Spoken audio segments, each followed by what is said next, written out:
Rĩrĩ arĩ muthenya wa kuramata mĩtitũ thĩ yothe, anyititemi harĩ marĩa matũrigicĩirie nĩ manyitanĩire na mũingĩ ndemu-inĩ ya Ndaka-inĩ nĩguo kũhanda mĩtĩ ya kũgacĩrithia mĩtitũ gũkũ bũrũri-inĩ.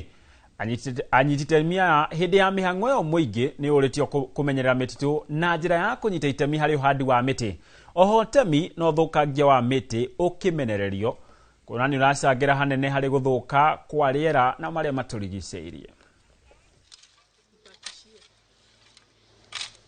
Tafuta marobaini kwa nini?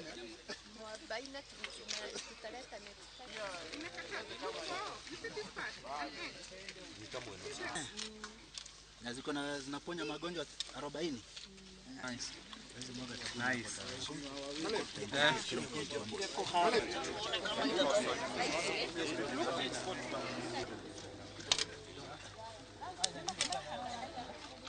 Siku ya leo tuna commemorate International Day of Forest with the theme Forest and Economies, na ningehimiza wakulima wote wenye especially wamekaribia riparian areas wapande water friendly species so as to improve the quality and also the quantity of water. Kama bunge ya Murang'a tuko na jukumu kubwa ya kuangalia fedha ama kugawa pesa ya kununua miche ya kupanda katika the 7 constituencies, na sio tu miti, tunagawa mpaka pesa ya kununua matunda. Kwa kila ward kuna ile sehemu ya matunda yenye tunapeleka na tunahakikisha pia wote wamepanda.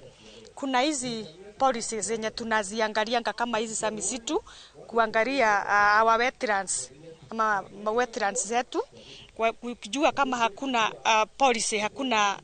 policy ndio inafanyanga kitu inakuwa lazima watu wafuatilie. So mimi naweza sema kamiti ya bunge iko na kazi mzuri sana inafanya, na tunafuatilia kila kitu iko salama.